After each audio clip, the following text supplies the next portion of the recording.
So these these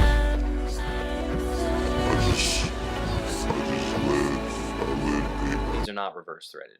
These are regular threaded because when you're riding, your chain is pulling it. Wait, is that right? Yeah. Yeah, these are regular. I smoked away my brain. What's up, bike bros, bike bitches? If you've hung around hipsters for any length of time, I'm sure you've heard talk of gear ratios. What gear ratio you running, brah? How many teeth on your chain ring, brah? How many teeth on your cog, brah? How many gear inches? What ratio is that? How's your chain line looking? How many skid patches do you have?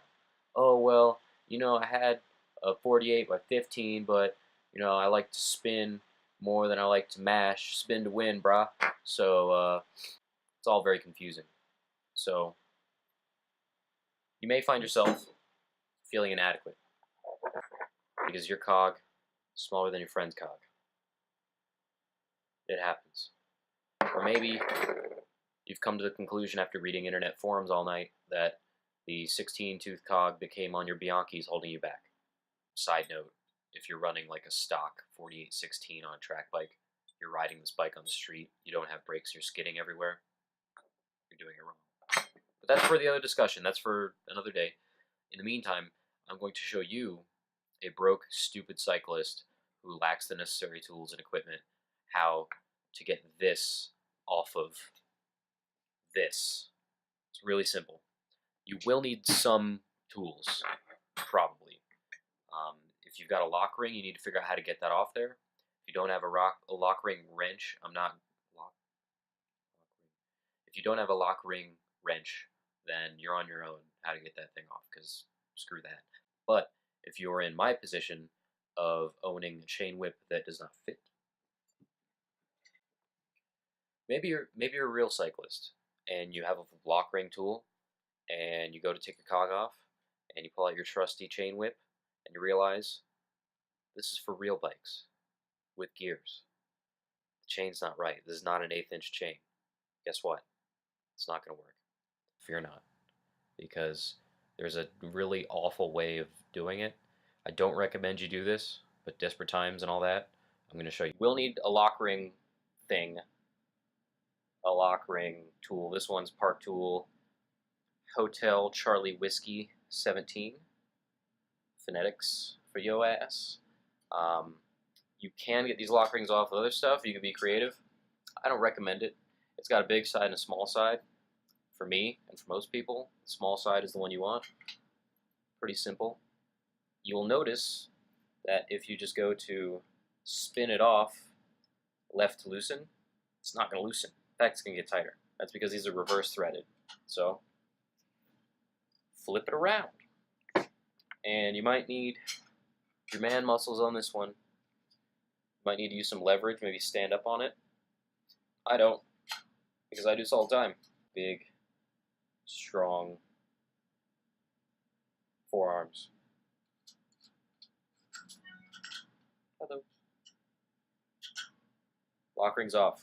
This is the hard part. This is where you might not have a chain whip, or if you do have a chain whip, it might be for a road chain, not a 1/8 inch track chain, if that's what you're running. BMX chain, whatever.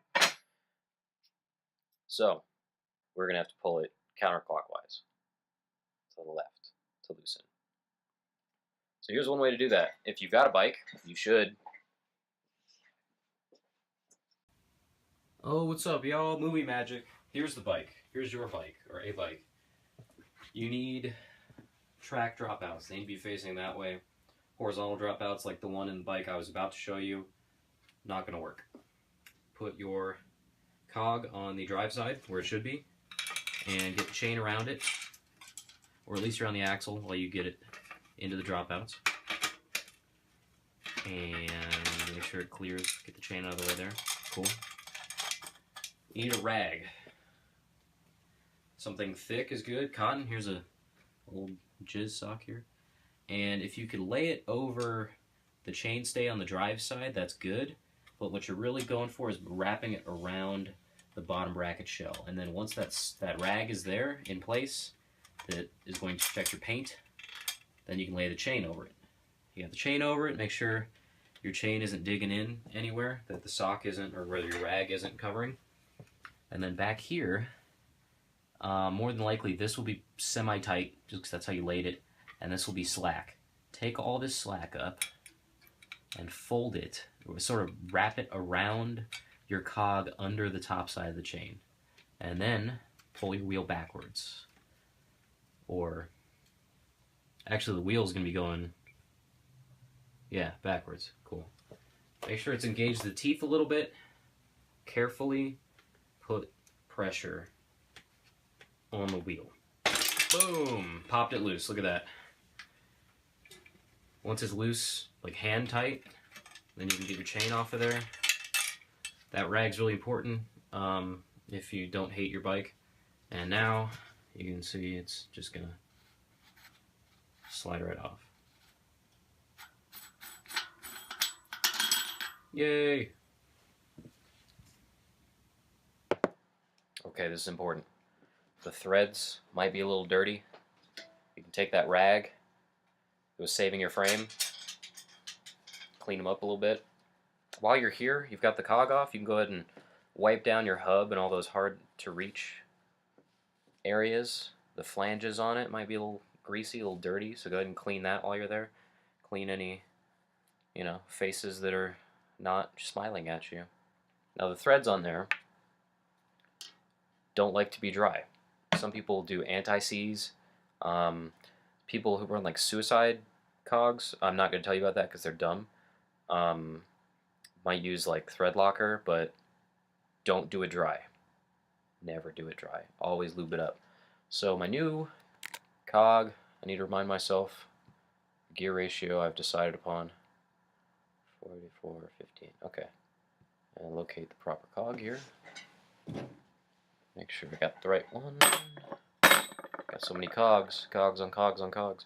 Here we go, 15. While it's off the bike, you can clean it. Whatever. So I'm using just your regular grease. Doesn't need to be park tool. Doesn't even really need to be grease. It just needs to be something. Don't do it dry. If you are going to use grease for something that likes to stick to dirt, make sure you wipe any excess off of there, or else it's just going to gum up your drivetrain. Or not. I mean, just be gross and dirty. There's going to be a flat side. That's that side. And a curved side. Any kind of cog you get. That's a Surly cog. Here's an Avenir cog. It's got the flat side right there. The curved side. All those curved sides, that side, goes in against the hub. And it'll just look right because the flange on the hub sort of like slides down to meet it. It just looks nice. That's the way it's supposed to be. Again, if you had the proper tools, if you weren't cheap, if you had the proper tool for the job, which you obviously don't, at this point, you'd get that chain whip and you'd crank it down with all the torque you could muster. Since you don't, we're going to have to do the reverse of the last one we did. You remember.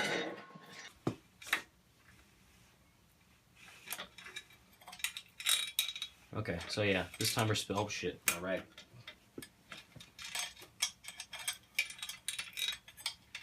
Alright, make sure your rag's back in place, covering everything is painted and beautiful and nice in the world. And this time, instead of spinning it, get it as hand tight as you can, actually. And then instead of spinning it backwards to loosen it, you're going to spin it forwards to tighten it. And in order to make that happen, you have to take up all this slack.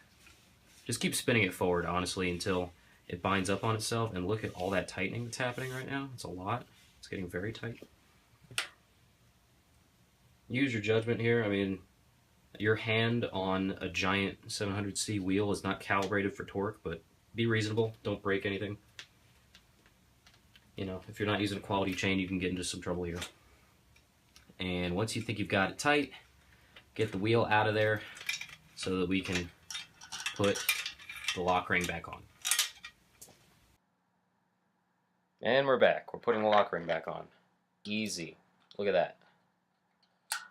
Remember, it's reverse threaded, so you want to spin it. And make sure you got the right side. I got the small side. That works for me. The small man. Small needs. And torque it down. Yeah. Yeah. Might even want to put this thing on the ground. Pile drive it. Sexy. So now you got a new cog on there. Good job. And you didn't even need a chain whip.